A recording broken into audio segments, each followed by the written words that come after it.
네, 문희로 기자님 모셨습니다. 안녕하세요. 안녕하십니까. 네. 네, 저 오랜만에 또 저희 채널 나와주셨는데 간단하게 소개 좀 부탁드리겠습니다. 날씨가 이제 점점 더워지고 근데 코스피도 또 뜨겁습니다. 그래서, 제가 부티풀 채널 참 그 처음 책이 나왔을 때 정말 너무 좀 즐거운 추억도 있고 또 구독자님들이 상당히 수준도 높으신 분들이 많은데 이런 극한의 변동성 장세에서 조금 마음 편한 투자를 위해서 또 나왔고요. 그리고 최근에 이제 뭐 ETF나 관련 주식 관련 책들이 이제 빠르게 부자 되는 그런 책들이 많이 나왔는데 그러나 저는 여전히 이제 마음 편한 분산 투자 이쪽으로 좀 그런 요구들도 있어서 두 번째 책도 준비하고 있거든요. 그래서 겸사겸사 나왔습니다. 네, 아무튼 또 기자님을 통해서 현재 이 투자 시장에서 투자를 어떻게 해야 될지 한번 알아보도록 하겠습니다. 자, 코스피가 최근에 변동성이 커지면서 뭐 장중에 10% 정도 빠지기도 하고요. 개인 투자자들 같은 경우에는 또 비토 규모 역시 빠르게 늘어나고 있는데 이 국내 증시가 단기적으로 좀 과열됐다라고 볼 수 있을까요? 그 금감원장도 얘기했잖아요. 삼전 닉스 레버리지는 조금 위험해. 좀 말렸어야 되는 거 아니냐 이런 얘기도 했었는데 맞아요, 네. 네, 그런 게 사실은 과열 신호가 될 수 있지만 그러나 이 전체적으로 보시면 그 계속해서 돈이 많이 늘어나고 있고요. 돈은 무조건 이제 수익성이 높은 쪽으로 흐르지 않습니까? 그래서 사실 그런 큰 그림에서 보면 그 레버리지로 가는 그런 그 투자의 심리는 당연한 거고요. 그러나 그런 이면에는 이제 AI 시장이 워낙 계속 커지고 있기 때문에 변동성은 크지만 전반적인 그 상황은 AI 시장이 끝나지 않은 한 계속 갈 수가 있고요.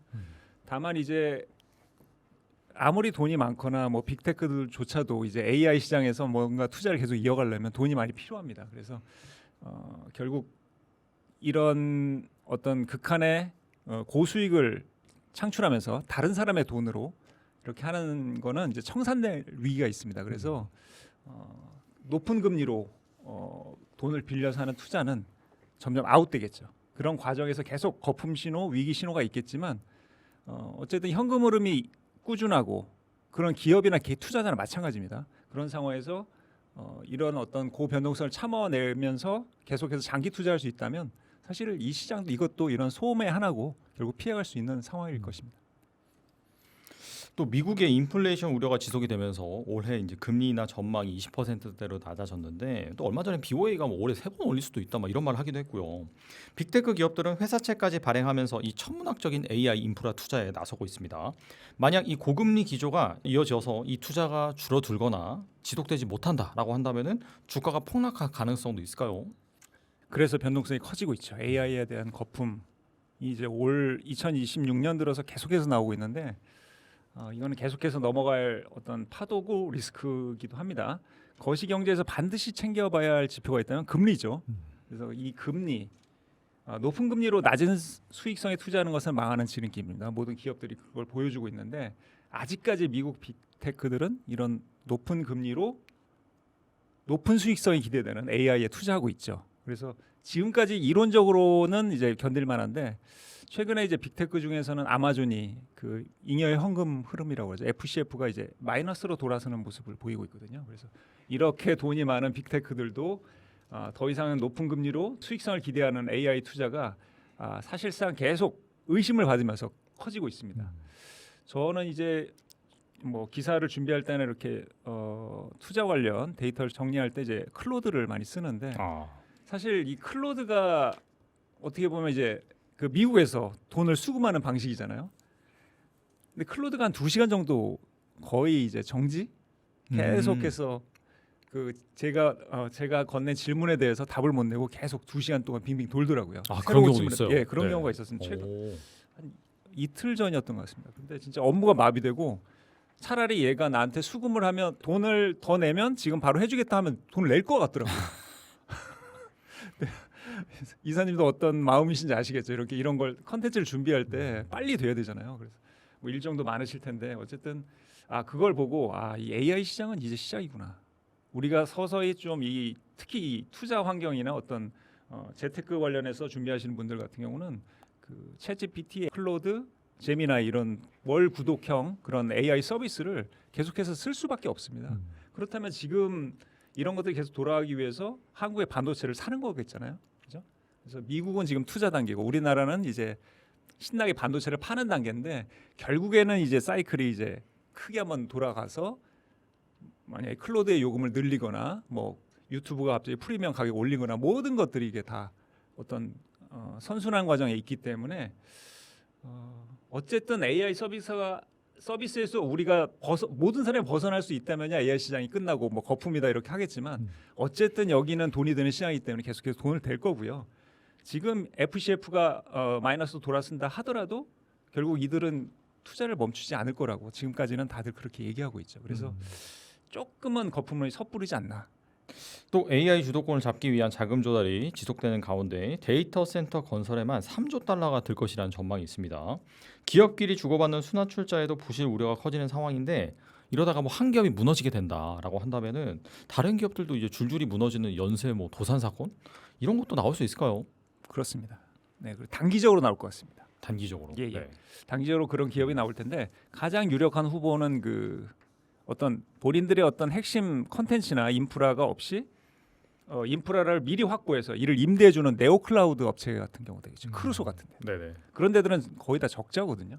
그래서 이런 데들이 이제 돈을 못 빌리기 시작하고 빅테크들이 투자를 단기적으로 줄이면 여기서부터가 이제 망가지기 시작할 겁니다. 그래서 그러나 이런 것들은 결국에는 단기적인 사이클이기 때문에 결국은 바로 우리가 이제 AI 서비스에 너무 지금 중독돼 있잖아요. 그래서 지금 적자 기업들이 많은 건 어떻게 보면 시장의 당연한 또 순기능이기도 합니다. 그래서 그런 무너진 것들이 예전처럼 뭐 금융 시스템 전체가 붕괴한다거나 아니면 미국 글로벌 금융위기라든가 이런 것들은 상당히 오기가 어렵고요.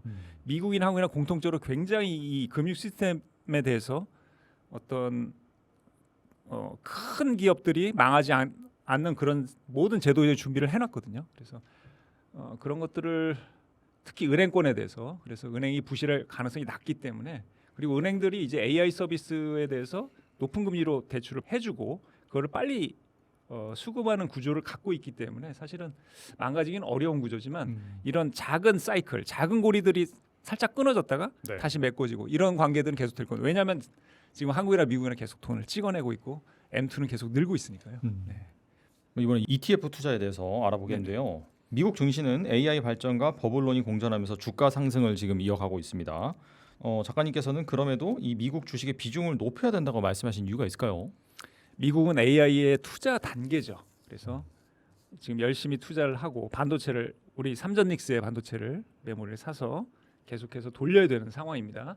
그러면 지금 당장은 비용이 늘어나서 아까 이제 FCF가 줄고 예상 실적이 줄어들기 때문에 목표 주가가 내려가겠죠. 그래서 이제 주가가 한국 기업만큼은 오르지 않는데 한국은 그 수혜를 지금 받는 단계죠. 그래서 주가가 빨리 오르고 하이닉스가 급등하고 뭐 이러다 보니까 급락할 수도 있다. 물론 단기적으로 급락할 수가 있겠죠. 빨리 갔으니까 빨리 또 이제 오래 쉴 수도 있지만 그러나 이것이 이 사이클이 끝났다고 보기에는 너무나 지금 AI 고도화가 진행 중이기 때문에 어쨌든 미국 기업들은 지금은 초기 투자 단계입니다. 주가가 나쁠 수밖에 없는 구간이에요. 대신 사이클이 돌고 투자의 열매를 맺는 단계에선 미국 주식이 결국 오를 수밖에 없겠죠. 그렇다면 주가가 올랐을 때 따라잡는 거는 오히려 급락 리스크가 높지만 지금처럼 미국 주식이 좀 쉬고 있을 때는 한국 기업의 상대적입니다. 미국도 결국 100년 평균 정도 올랐습니다.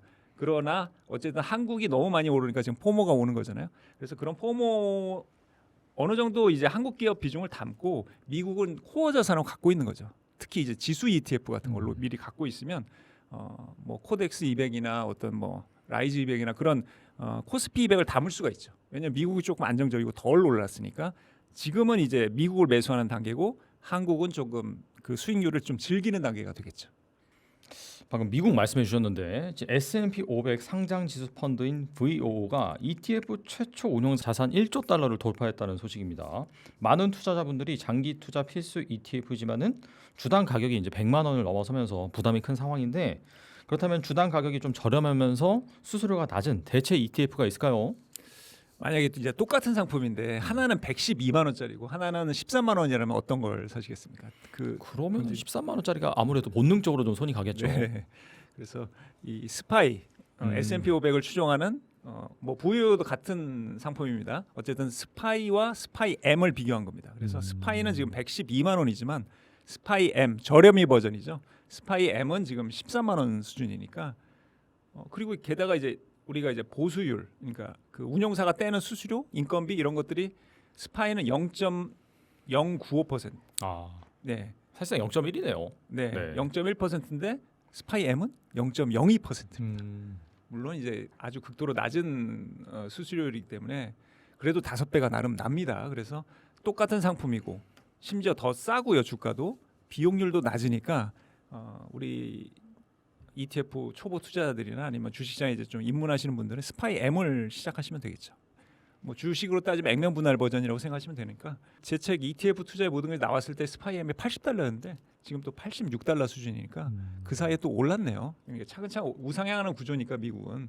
그래서 뭐 한국처럼 빨리 오르진 않겠지만 이런 것부터 시작하면 좋습니다. 주가가 지금 낮을 때. 만약에 이제 미국이 수금하는 단계, 내가 이제 AI 서비스를 다 독점해 놓고 가격을 뭐 매달 올려도 우리가 할 말이 없는 거잖아요. 네네. 사실 반도체가 지금 거의 매달 우리가 일부러 인상시키는 건 아니지만 시장이 그렇게 가고 있잖아요. 네. 그래서 미국도 지금 다 보고 있습니다. 이 비용을 다 초기에 부담하는 상황이에요. 그래서 우리가 계속해서 이런 상황이라고 예상하는 것조차도 교만이 될 수 있습니다. 그래서 모든 거에 대비가 돼 있어야 되기 때문에 한국과 미국을 동시에 투자해야 된다 이런 생각이 갖고 있습니다.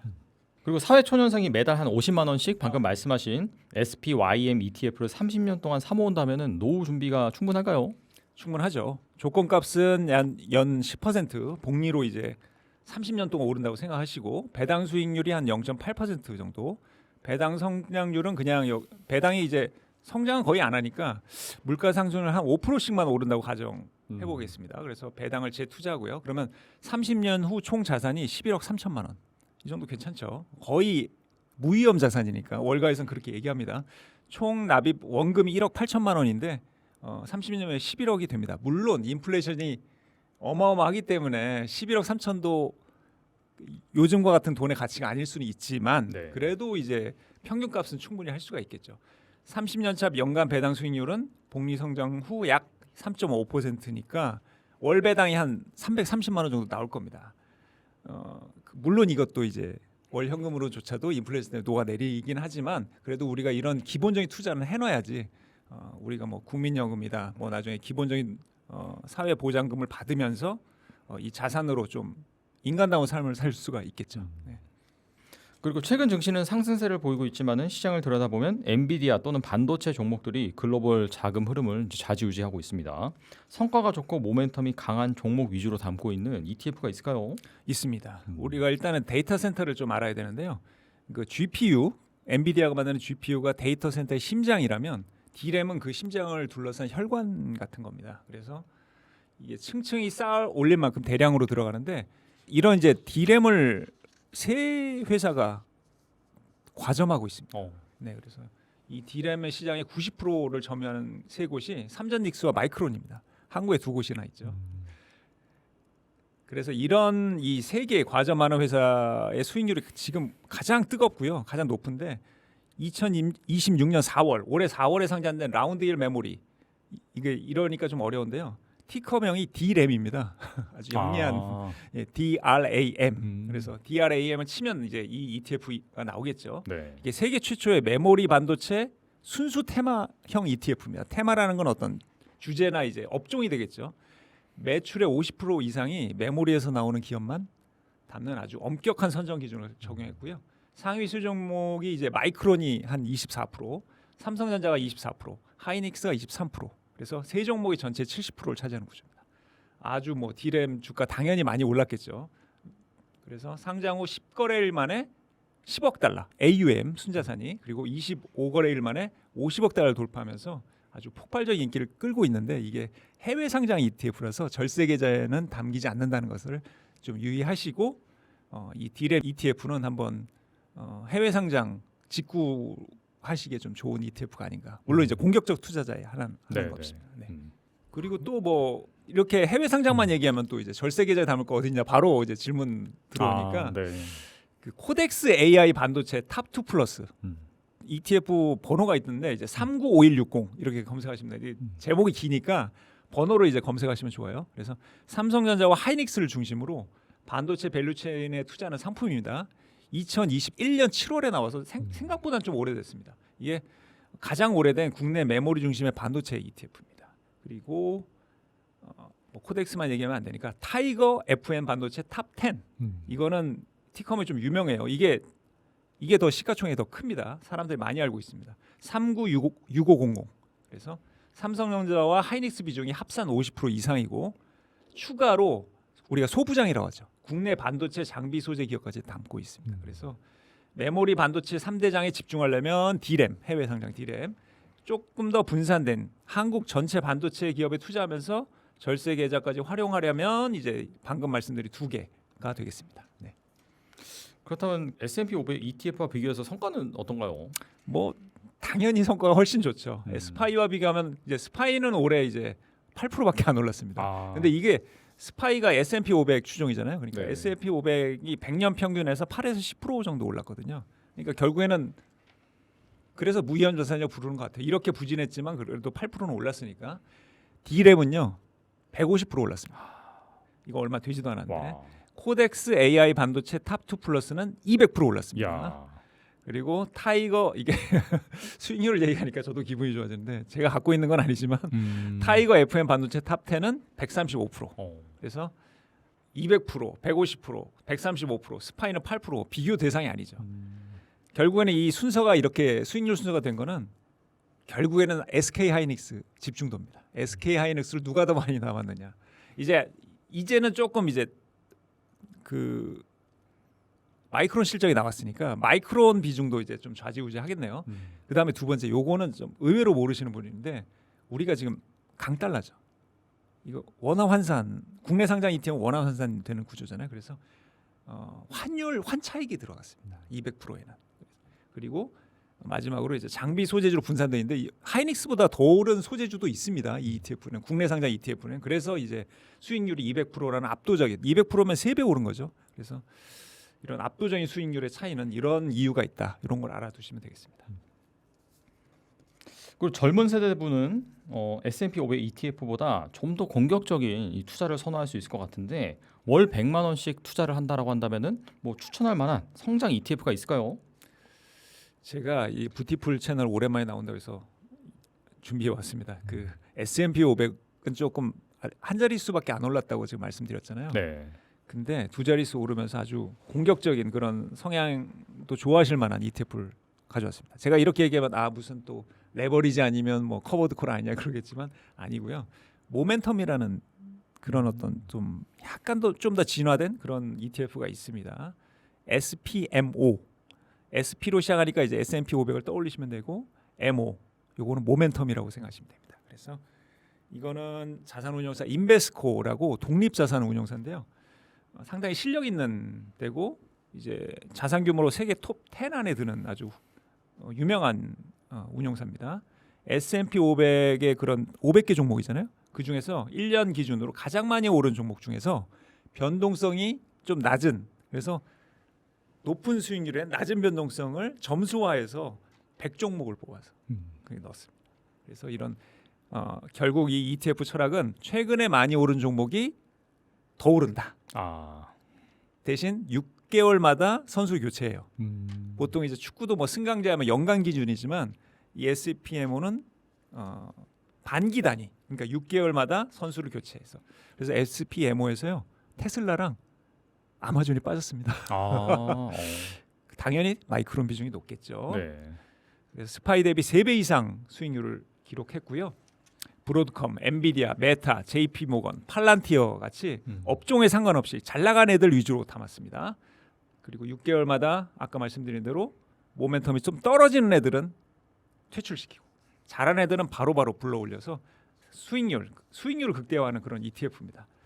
그래서 새로 뜨는 종목들이 들어오는 방식이라서 상승장에선 더 강하지만 약세장에서는 더 많이 빠질 수 있습니다. 그렇겠네요. 이런 성격은 결국에는 지수와 레버리지의 중간 어딘가를 노린다고 하겠죠. 약간은 액티브랑도 비슷할 수 있습니다. 액티브는 이제 매니저의 이거는 이제 조금 더 시스템이 들어간 거죠. 사람의 손길은 조금 덜하고 10년 수익률도 지금 SPMO가 더 스파이를 압도하고 있습니다. 그래서 모멘텀의 어떤 그런 걸로 시장 평균을 체계적으로 이길 수 있다. 이런 철학을 갖고 있더라고요. 그래서 다소의 변동성을 즐기는 우리 젊은 세대분한테 좀 어울리고요.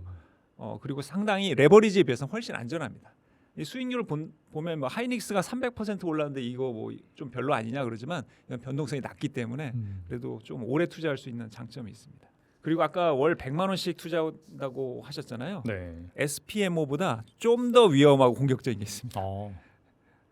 S&P 500보다 나스닥 100이 조금 더 집중되고 위험하잖아요. 그 이유는 S&P 500은 금융업종 비중이 2등입니다.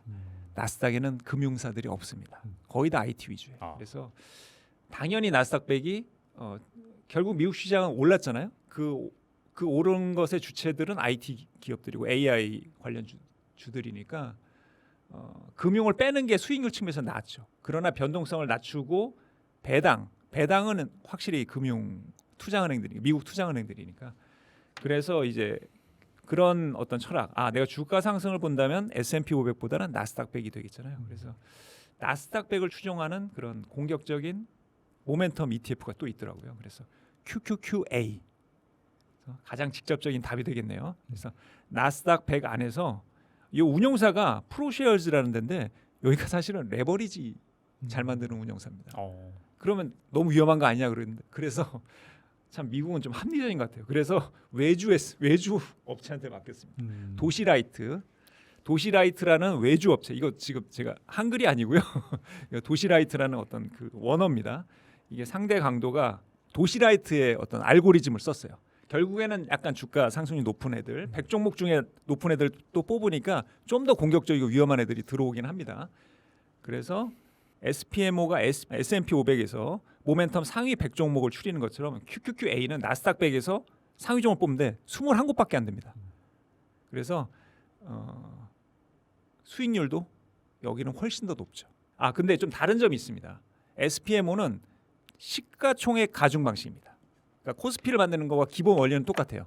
그러니까 비중이 높은 것들이 막 잘한 애들 더 많이 당기죠. 그러니까 아까 주가가 빨리 오른 종목들 중에 근데 이 21종목은 또 균등 방식입니다. 21종목을 똑같은 비중으로 담았어요. 그래서 리스크를 좀 줄인 겁니다.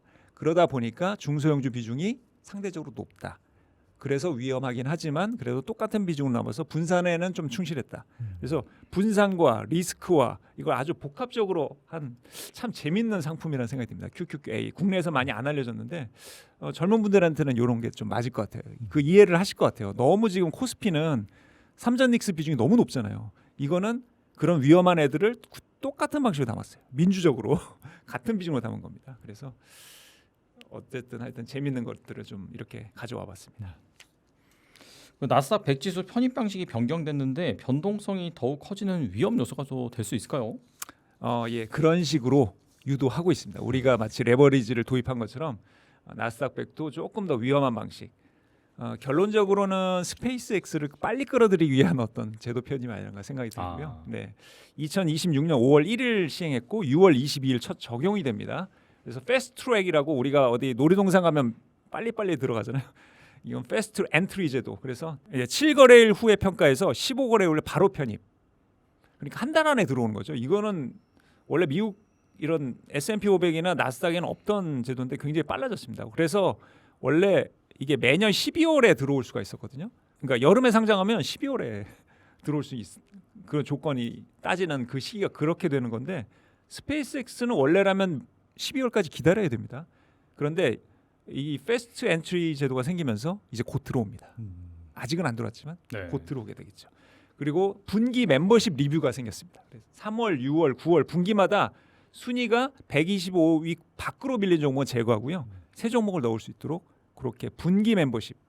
축구로 따지면 연간 승강제가 분기 승강제로 바뀐 겁니다. 조금 혼란스럽겠죠. 요즘 인기 있는 사람들을 바로 하지만 얘네들이 검증이 안 됐잖아요. 검증이 안 된 채로 일단 상장만 하면 빨리 들어올 수 있으니까 나스닥 100의 변동성은 매우 커질 수 있다. 이렇게 돼. 편입된 종목만 한번 보시죠. 에스테라랩스, 코어위브, 네비우스, 아까 말씀드린 네오클라우드 업체, 아까 적자라고 위험하다고 그 업체들 들어와 있습니다. 네. 그다음에 로켓랩 우주 기업도 있고요. 테러다인 이거는 뭐 AI 이거는 괜찮은 종목인데 어쨌든 얘네들이 들어오고 제거된 종목도 다수 종목 있다는 거죠. 오히려 제거된 종목들은 여러분들이 아시는 종목들일 거예요. 근데 새로운 들어온 종목 상당히 좀 어떻게 보면 조금 굉장히 정광석화 같이 빠르지만 또 어떤 부상 이슈도 있을 수 있는 상당히 좀 검증은 덜 됐지만 뭔가 반짝반짝 빛나는 보석 같은 친구들이 들어온 거죠. 또 AI 산업 투자가 핵심인 시장에서 빠른 트렌드 변화로 방향성을 잡기 어려운 장세인데 개인 투자자분들이 AI 사이클에서 높은 수익을 내고 싶을 때 보면 좋은 ETF가 있을까요? 그래서 또 한번 가져왔죠. BAI ETF, BAI ETF인데 아, 2024년 10월에 아이쉐어즈가 출시한 미국 상장 ETF입니다. AI 데이터 센터 핵심 관련 주식, 이거 글로벌 주식이에요. 60곳에 분산 투자되어 있습니다. 그래서 아까 나스닥 100은 그런 IT나 AI 관련 주지만 100곳보다는 적잖아요. 60곳. 좀 더 집중했죠. 근데 이 ETF가 시가총액 24조 원이 됩니다. 그래서 뭐 그런 유동성 리스크는 거의 없고요.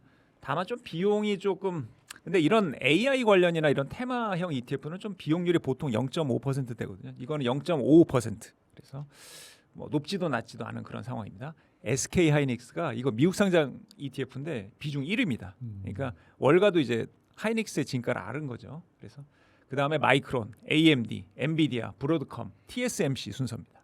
그러니까 한국의 위상이 정말 어마어마하게 높아졌네요. 이런 미국에서 상장하는 신규라고 보기엔 좀 어렵지만 어쨌든 그래도 이 순서가 뭐 하이닉스가 높다는 거지 비중이 8%를 넘는 곳이 없을 정도로 분산이 잘 돼 있는 ETF입니다. 미국 주식 중심이면서 하이닉스가 비중 1위인 재밌는 ETF라고 볼 수 있고요. AI 시대 안정적이면서도 지수보다 높은 수익률을 추구하는 그런 젊은 세대한테 좀 더 어울린다고 보시면 되겠습니다. 그리고 대한민국은 이 OECD 회원국 가운데 노인 빈곤율 1위를 기록했습니다. 이 고령층의 경제적 어려움이 통계에서도 나타나고 있는데 은퇴 전 노후 준비를 위해 필요한 자금은 어느 정도가 필요할까요? 이게 상당히 어려운 질문이거든요. 지금 뭐 이렇게 두 분이 있지만 또 생각이 다를 거고. 네. 그렇죠? 그래서 제가 많이 이거를 좀 연구를 했습니다. 서적과 뭐 유튜브 고령자분들 인터뷰한 영상들도 많이 봤는데 자산은 목표 자산은 컨센서스가 없는 것 같지만 월 필요한 돈은 어느 정도 서울 기준으로 좀 좁혀지는 것 같아요. 한 월 400만 원 정도 되는 것 같더라고요. 그래서 월 400만 원 정도를 계속 까먹는 기준으로 한번 이건 보수적인 기준이 되겠죠. 아무런 소득이 없고 어떤 자산을 딱 은퇴 때 모았을 때 그 돈으로 그냥 죽을 때까지 산다 이 기준으로 한번 시뮬레이션을 해봤습니다. 그래서 한국 남성 평균 기대 수명이 80.8세라고 합니다. 2024년 기준으로 해봤고요. 평균 은퇴 나이가 60세. 그래서 은퇴 후 생존 기간이 약 21년으로 가정을 했습니다. 그래서 시나리오 1은 이제 물가 상승이 없다고 가정해봤습니다. 단순 계산으로. 그래서 400만 원을 12개월, 21년 딱 계산해 보면 이제 10억 800만 원, 10억 정도 있으면 되더라고요. 20년 노후를.